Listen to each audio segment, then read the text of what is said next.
Bayangkan, seorang khalifah mematikan lampu negara saat urusan pribadinya dimulai. Ia berkuasa atas wilayah raksasa, tapi hidupnya justru makin sederhana. Namanya Umar bin Abdul Aziz, sosok yang sering disebut khalifah paling adil setelah Khulafaur Rasyidin. Ia lahir dari keluarga elit Bani Umayyah, dekat dengan kemewahan dan kekuasaan. Tapi masa mudanya berubah saat ilmu dan takwa menyentuh hatinya. Salah satu gurunya menanamkan hal sederhana. Pemimpin akan dimintai pertanggungjawaban atas setiap rakyat. Saat menjadi gubernur Madinah, ia mulai dikenal karena keadilan dan kelembutannya.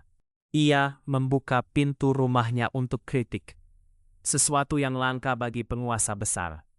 Ketika diangkat menjadi khalifah tahun 717 M, reaksinya bukan pesta, tapi tangis ketakutan.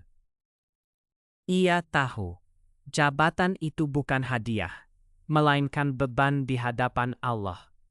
Langkah pertamanya mengejutkan istana. Ia mengurangi fasilitas mewah keluarganya sendiri. Perhiasan dan harta berlebih dikembalikan ke Baitul Mal untuk kepentingan rakyat. Ia bahkan menolak menggunakan harta negara untuk kebutuhan pribadinya. Dari sini lahir simbol terkenalnya, lampu negara untuk urusan negara, lampu pribadi untuk urusan pribadi. Keadilannya tak berhenti di istana. Ia mengirim surat reformasi ke seluruh wilayah. Pejabat zalim dicopot, gubernur korup diawasi, hak rakyat kecil mulai dikembalikan.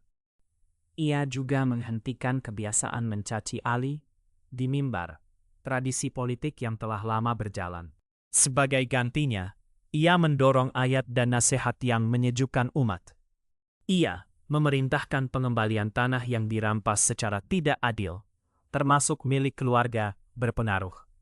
Keputusan seperti ini membuatnya dicintai rakyat, tapi tidak selalu disukai kalangan elit.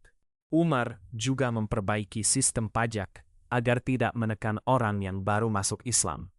Sebelumnya, di beberapa tempat, mualaf masih dibebani pajak berat secara tidak adil. Ketika aturan dibenahi, banyak orang masuk Islam bukan karena tekanan, tapi karena melihat keadilan.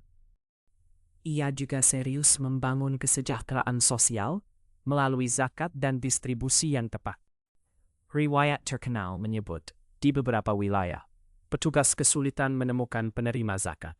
Meski kisah itu diperdebatkan detail wilayahnya, pesannya jelas, kemiskinan benar-benar ditekan. Dalam waktu sekitar 2 tahun lebih sedikit, perubahan besar terasa di banyak daerah. Ia mendorong pembukuan ilmu, termasuk perhatian pada pengumpulan hadis di masa awal. Bagi Umar, kekuatan negara bukan hanya tentara, tapi ilmu dan moral. Ia sering berpenampilan sederhana, sampai tamu asing tak sadar sedang berbicara dengan khalifah. Malam-malamnya dipenuhi surat rakyat, doa, dan kecemasan memikirkan amanah yang luas. Konon, wajahnya berubah lebih kurus sejak memimpin, seolah beban umat terlihat nyata. Namun justru disitulah kehebatannya. Ia tidak menikmati kekuasaan, ia menanggungnya. Masa pemerintahannya singkat, sekitar 717 sampai 720 M, tetapi pengaruhnya sangat panjang. Banyak sejarawan menilainya sebagai model langka, pemimpin yang menyatukan iman, reformasi, dan keberanian. Ia wafat di usia muda, dan ada dugaan ia diracun. Meski riwayatnya diperdebatkan. Yang pasti, warisannya tetap hidup. Kekuasaan paling agung adalah saat pemimpin takut berlaku zalim.